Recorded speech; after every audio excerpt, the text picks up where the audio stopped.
GT Holidays, South India's #1 travel brand. You know you are special when you're with GT Holidays. Achika, India's #1 trusted gold buyers. We release pledged gold instant cash payment. பாரம்பரியமான சுவையான புது அறிமுகம் KTV True Value Bronatile.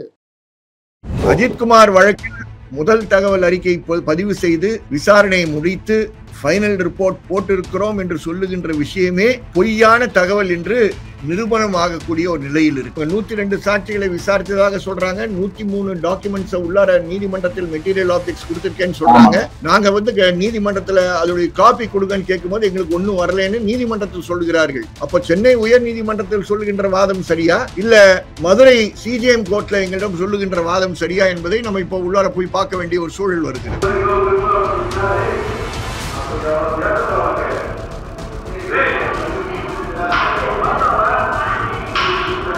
CBI நாம் நினைக்கிற அளவுக்கு வேகமாக பணி செய்யவில்லை என்பது நமக்கு நல்லா தெரிகிறது. ஒரு மாதத்திற்கு இன்னும் நிக்கிதா கம்ப்ளைண்டே வாங்கலைனா ஏன் வாங்கவில்லை என்ற கேள்வி பொதுமக்களுக்கு வர வேண்டாமா? 8-7 ஆர்டர் போடுறாங்க கோர்ட். ஆனா நீங்க 28 வரைக்கும் நீங்க அந்த நிக்கிதா கம்ப்ளைண்டே வாங்கவில்லை என்றால் சம்திங் இஸ் ஃபிஷி சம்வேர். 2011-10 இருந்தே புகார்கள் இருக்கு. அவ ஒரு ரெகுலர் குற்றவாளியாக இருக்கக்கூடியவர், ஒரு well trained white collar criminal. நிக்கிதாக்கு எதிராக கொடுத்த புகார்கள் ஏன் விசாரிக்காமல் இருக்கு? யாரோ ஒரு ஆள் ரேம்ப்ல இருந்து கீழே தள்ளப்பட்டா உடனே எஃப்ஐஆர் போடுகின்ற இந்த அரசு 2011 போட்ட எஃப்ஐஆர் ஏன் நீங்க ஃபாலோ பண்ண மாட்டீங்க? சார் வணக்கம் சார். வணக்கம். வணக்கம் சார். மடப்புரம் அஜித் குமார் அவர்களுடைய கேஸ் சிபிஐ விசாரணையில இருக்கு. ஆனா இவ்வளவு நாள் சிபிஐ அஜித் குமார் கேஸை மட்டுமே விசாரிச்சுட்டு இருந்தாங்க சார். இப்போ நிக்கிதா அவர்களுடைய கேஸையுமே கையில எடுத்திருக்காங்க. இந்த கேஸை பத்தி கொஞ்சம் டீடைலா சொல்லுங்க சார். நிக்கிதாவுடைய புகார் தான் அஜித் குமாரை காவலில் எடுப்பதற்கு காரணமாக இருந்த ஒரு புகார். ஆனால் இந்த நிக்கிதா இதுவரை விசாரிக்கப்படவில்லை என்ற பின்னணியில் அவரை தனியாக விசாரிக்க வேண்டும் என்று சென்னை உயர் நீதிமன்றம் அவர் கொடுத்த புகார் சம்பந்தமான விஷயத்தையும் தனியாக சிபிஐ ஒரு வழக்கு பதிவு செய்ய வேண்டும் என்று ஆணையிட்டது. ஒரு மாதத்திற்கு முன்பு. அந்த ஒரு மாதத்திற்கு முன்பு அவர்கள் ஆணையிட்டது 8-7 என்று கருதுகிறேன். அஜித் குமார் இறப்பிற்கு காரணமாக இருந்த விஷயங்களை எடுத்துக்கொண்டு ஒரு விசாரணை. ஏற்கனவே திருப்புவனம் காவல்துறை கிரைம் நம்பர் 302/25 என்று வழக்கை பதிவு செய்தார்களே, எந்த வழக்கில் அஜித் குமார் விசாரிக்கப்படுவதாக இருந்ததே, அது இந்த அம்மா நிக்கிதா கொடுத்த புகார், அதையும் சேர்ந்து விசாரிக்க வேண்டும் என்று ஆணையிட்டார்கள். இதான் முக்கியம். சிபிஐ என்ன செய்தது என்றால் அஜித் குமார் சித்திரவதையால் கொலை செய்யப்பட்ட வழக்கை மட்டும் எடுத்துக்கொண்டு அவர்கள் துறை ரீதியான முதல் தகவல் அறிக்கையை பதிவு செய்து அதை விசாரித்து என்று நீதிமன்றத்தில் விசாரணை நடந்து கொண்டிருந்ததோ, அதாவது 20/8/25 அன்று வழக்கு 1:30 மணிக்கு விசாரணைக்கு எடுத்துக் கொள்ளப்பட்ட நேரத்தில் 1:15 மணிக்கு மதுரை சிபிஐ கோர்ட்டில், அதாவது CJM கோர்ட்டில் ஆன்லைன்ல ஃபைனல் ரிப்போர்ட்டை போட்டதாக அறிவிக்கப்பட்டது. நீதிமன்றத்துடைய கவனத்திற்கு நான் அதை கொண்டு வந்தேன். இப்பொழுதுதான் எங்களுக்கு தகவல் வருது காலையில் ஃபைல் பண்ணாங்க என்று. அவர்கள் தான் நீதிமன்றத்தில் சொன்னார்கள் 1:15 மணிக்கு நாங்கள் ஃபைல் பண்ணோம். அப்படிதான் எங்களுக்கு அந்த டைம் 1:15 தெரியுது. சிபிஐ வழக்கறிஞர், மதிப்புக்குரிய வழக்கறிஞர் கூறியதின் காரணமாக எங்களுக்கு தெரிய வருகிறது.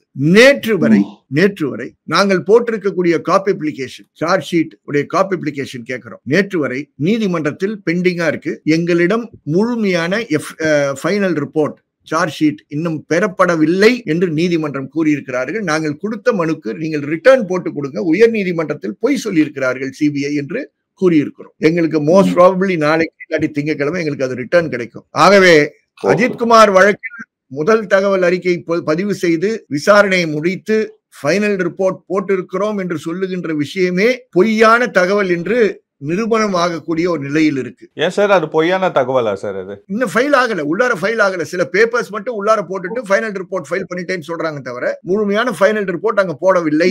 போட்டிருந்தாங்கன்னா நாங்க காப்பி அப்ளிகேஷன் போட்டிருக்கும் போது எங்களுக்கு நகல் கொடுப்பாங்கல்ல, இல்லைன்னு தானே சொல்றாங்க கோர்ட்ல. அப்ப சிபிஐ வழக்கறிஞர் உயர் நீதிமன்றத்தில் சொல்வது நம்புவதா, இல்ல சிபிஐ நீதிமன்றத்தில் இருக்கக்கூடிய அலுவலர்கள் எங்களிடம் அப்படி ஒரு ஃபைனல் ரிப்போர்ட் இல்லை என்று சொல்வதை நம்புவதா என்பதை பார்க்கக்கூடிய உங்களுடைய வியூவர்ஸ்க்கு அது விட்டுறோம். 2வது, நிக்கிதா வழக்கு சம்பந்தமாக எழுப்பும் போதுதான் ரொம்ப அதிர்ச்சி தரக்கூடிய ஒரு தகவல் சிபிஐ கவுன்சில் கொடுக்கிறார். நாங்கள் இதுவரை இன்னும் முதல்ல கொஞ்சம் தடுமாட்டத்துக்கு ஏதோ சொன்னாங்க, அதுக்கப்புறம் உண்மையை சொல்லிட்டாங்க. லோக்கல் போலீஸிடம் இருந்து நாங்கள் இன்னும் பெறவில்லை தஸ்தாவேஜுகளை என்று கூறினார்கள். அதனாலதான் 20ஆம் தேதி போட்ட ஆணையில் ஒரு வாரத்திற்குள் அதை நீங்கள் வாங்க வேண்டும் என்று கட்டளையிட்டது நீதிமன்றம். ஆகவே இப்பொழுது அதை வாங்கி இருக்கிறார்கள்.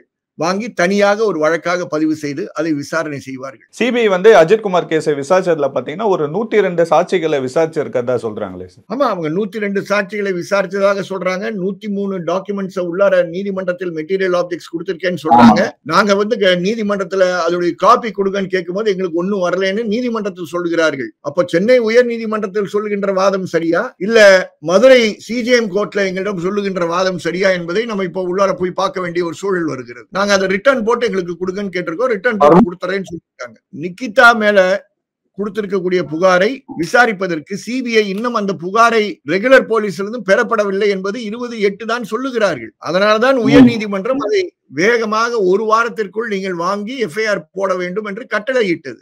அதுதான் இப்ப நடந்திருக்கு. அதனால என்னுடைய வேண்டுகோள், சிபிஐ நாம் நினைக்கிற அளவுக்கு வேகமாக பணி செய்யவில்லை என்பது நமக்கு நல்லா தெரிகிறது. ஒரு மாதத்திற்கு இன்னும் நிகிதா கம்ப்ளைண்டே வாங்கலைனா ஏன் வாங்கவில்லை என்ற கேள்வி பொதுமக்களுக்கு வர வேண்டாமா? சில நாட்களில் உடனடியா வாங்குறேன்னு சொன்னீங்க. 8-7 ஆர்டர் போடுறாங்க கோர்ட். ஆனா நீங்க 20/8 வரைக்கும் நீங்க அந்த நிகிதா கம்ப்ளைண்டே வாங்கவில்லை என்றால் something is fishy somewhere, something is not straight somewhere. தயவு செய்து அது உடனடியாக வாங்க வேண்டும் என்று கட்டளையிட்டதன் காரணமாக இப்ப வாங்கியிருக்கார்கள். வேகமாக அதில் விசாரணை செய்ய வேண்டும் என்பதை நாங்கள் வலியுறுத்துறோம். என்னன்னா, ஒரு சம்பவம் நடந்த உடனே மீடியா பிரஷர் இருக்கு, நீதிமன்றம் அதனால வேகமாக வேலை செய்கிறது. நீதிமன்றத்தில் நடக்கக்கூடிய விஷயங்கள் மக்களுக்கு வந்து சேருகிறது, மக்களுக்கு நம்பிக்கை ஏற்படுகிறது. ஆனால் இங்கே அதெல்லாம் நல்லா ஏற்பட்டும் நீதிமன்றத்தை அவமதித்திருக்கிறார்கள் என்பதை இந்த நேரத்தில் கூற விரும்புகிறேன். நீதிமன்றத்துக்கு தவறான தகவல்களை கொடுத்திருக்கிறார்கள் என்று நான் குற்றம் சாட்டுகிறேன். அவர்கள் உடனடியாக உச்ச நீதிமன்றத்தில் கட்டளையிட்டபடி வேகமாக வழக்கை பதிவு செய்து அதை வெளிப்படை தன்மையுடன் சிபிஐ நடந்து கொள்ள வேண்டும் நிகிதாவுடைய வழக்கில் என்பதை கூற விரும்புகிறேன். எப்படி அஜித்குமார் வழக்கு சார்ந்து தமிழக மக்கள் பார்த்து கொண்டிருக்கிறார்களோ அதே வேகத்துடன் ஆர்வத்துடன் நிகிதா சார்ந்த விஷயங்களிலும் மக்கள் பார்த்து கொண்டிருக்கிறார்கள். மறந்து விடாதீர்கள். அவர் ஒரு கல்லூரியில் பணி செய்கின்ற ஒரு கல்லூரி பேராசிரியர். ஒரு கல்லூரி பேராசிரியர் சார்ந்த விஷயங்களில் மாணவ மாணவிகள் எவ்வளவு கவனமா இருப்பாருன்னு பாருங்க. இதெல்லாம் பல அரசியல் போக்குகளை பாதிப்பதற்கு காரணமாக ஆகக்கூடாது என்றால் வேகமாக சிபிஐ இந்த வழக்கை விசாரணை செய்ய வேண்டும் என்பதை நான் வலியுறுத்தி கூற கடமைப்பட்டிருக்கிறேன். இப்போ சிபிஐ பாத்தீங்கன்னா சார், இந்த 5 காவலர்களை வந்து அரெஸ்ட் பண்ணியிருந்தாங்க இல்லையா சார், அவங்க வந்து இப்போ சிறையில இருக்காங்க. அந்த 6வது காவலர் அந்த டிரைவரா இருந்தார் இல்லையா சார், அவரையுமே இந்த கேஸ்ல ஆட் பண்ணிருக்காங்களே சார். அவங்களே ஆட் பண்ணிருக்காங்க. இப்ப அவரை கைது பண்ணிட்டாங்களா இல்லையான்னு தெரியல. அவங்க கைது பண்ணிட்டாங்கன்னா கைது பண்ணேன்னு சொல்லியிருப்பாங்க. இன்னும் கைது பண்ணவில்லை. அவங்க கைது பண்ணாமல் இருந்தால் அதுக்கு ஒரு காரணம் இருக்கலாம். ஆனால் அவரையும் குற்றவாளியாக சேர்த்து விட்டார்கள் என்பது மாற்று கருத்து கிடையாது. இப்போ இன்னொரு தகவல் ஒண்ணு சொல்றாங்களே சார், நிகிதா இதுக்கு முன்னாடி பாத்தீங்கன்னா ஒரு 10 இந்த மாதிரி 10 கம்ப்ளைண்ட் கொடுத்திருக்காங்க. 10 கம்ப்ளைண்ட் பாத்தீங்கன்னா இந்த மாதிரி நகை திருட்டு கம்ப்ளைண்ட் வந்து 10 வாட்டி கொடுத்திருக்காங்க. அதுல 2 வாட்டி நகையை ரெக்கவரி பண்ணிருக்கிறதா ஒரு தகவல் சொல்றாங்க சார். அது உண்மைதான்? அது நான் வந்து இன்வெஸ்டிகேட்டிங் ஆபீசர் கிடையாது. நிகிதா மேல ஏகப்பட்ட புகார்கள் இருக்கு. 2011-10 இருந்தே புகார்கள் இருக்கு. அவ ஒரு ரெகுலர் குற்றவாளியாக இருக்கக்கூடியவர், ஒரு well trained white collar criminal. அந்த வார்த்தையை நம்ம தைரியமா பயன்படுத்தலாம் அவர்கள் மேல் இருக்கக்கூடிய புகார்களை வைத்து. ஆனால் விசாரிக்க வேண்டிய பொறுப்பு வந்து காவல்துறையுடைய பொறுப்பு. ஏன் விசாரிக்காமல் இருக்கிறார்கள் மட்டும் எனக்கு புரிய மாட்டேங்குது. ஏன்னா இவ்வளவு நாள் ஆயிருக்கு இல்லையா சார், இவ்வளவு நாள் அவங்கள அந்த கம்ப்ளைண்ட் எடுத்து விசாரிச்சு இருக்கணும் இல்லையா சார். சிபிஐ வந்து நிகிதாவை இவ்வளவு நாள் விசாரிக்கிறதே ஒரு பெரிய விஷயம் தானே சார். சிபிஐ வந்து இந்த வழக்குல விசாரிக்கணும். தமிழக காவல்துறை 2010-11 வழக்குல விசாரிக்க வேண்டியது தமிழக காவல்துறையுடைய பொறுப்பு, மறந்துடாதீங்க. ஆனால் தமிழக காவல்துறை அமைதியாக இருப்பதற்கு எந்த வாய்ப்பும் கிடையாது. தமிழக காவல்துறை கொஞ்சோண்டு கேப் கிடைச்சா ஓடுறவங்க. 2011 போட்டே என்னாம இருக்கீங்க. இந்த புகார் கொடுத்தவர்களே ஓப்பனா சொல்லியிருக்காங்க, சோ ஆபீசர் ஐஜியாக மதுரையில் இருக்கும்போது பதிவு செய்யப்பட்ட அல்ல எஸ்பியாக இருக்கும்போது பதிவு செய்யப்பட்ட வழக்கு அது அப்படின்றாங்க. ஓப்பனா சொல்றாங்க. நான் ஆபீசருடைய பேரை சொல்ல விரும்பவில்லை. அப்போ ஒரு எஃப்ஐஆர் பதிவு செய்ததுன்னா ஒண்ணு அதை க்ளோஸ் பண்ணணும்ல. அவ்வளவு இன்எஃபிஷியன்ட் சிஸ்டம் நம்ம வச்சிருக்கோமா? மதுரையில பதிவு செய்யப்பட்டிருக்கக்கூடிய, மதுரை மாவட்டத்தில் பதிவு செய்யப்பட்டிருக்கக்கூடிய எஃப்ஐஆர் நிகிதா கொடுத்ததாக, நிகிதாக்கு எதிராக கொடுத்த புகார்கள் ஏன் விசாரிக்காமல் இருக்கு? ஏன் விசாரிக்காமல் இருக்கு? ஒரு வழக்கு வேகமாக விசாரிக்கப்பட்டால் அதுக்கு பின்னாடி ஒரு சக்தி இருக்கும். ஒரு வழக்கு விசாரணை செய்யாமல் இருந்தால் அதுக்கு பின்னையும் ஒரு சக்தி இருக்கும். இதற்கு பதில் சொல்ல வேண்டியவர்கள் நாளைக்கு ஓய்வு பட போகின்ற 2 நாள்ல ஓய்வு பட போகிற டிஜிபி பதில் சொல்லணும். இல்லைன்னா தான் டிஜிபி போன்று நடந்து கொண்டிருக்கக்கூடிய ஒரு ஏடிஜிபி லா அண்ட் ஆர்டர் இருக்காரு, அவர் பதில் சொல்ல வேண்டும். எல்லாத்துக்கும் அவர் தான் வெளியே வர்றாரு, அவர் பதில் சொல்லி ஆகணும். இன்னொரு விஷயம் என்னன்னா, இந்த அஜித்குமாரை வந்து அடிக்க சொல்லி உத்தரவிட்ட அந்த அதிகாரி யாரு சார்? இப்போ டெல்லியில ஒரு அதிகாரி இருக்கிறதா சொல்றாங்களே சார். விசாரணையில இருக்கு, அது விசாரணையில இருக்கு. அந்த கால் ரெக்கார்ட்ஸ் எல்லாமே இப்போ சிடிஆர் எல்லாம் சென்ட்ரல் ஃபோரென்சிக் சயின்ஸ் லெபார்டரி டெல்லியிலயும் ஹைதராபாத்லயும் பெண்டிங்கா இருக்கு.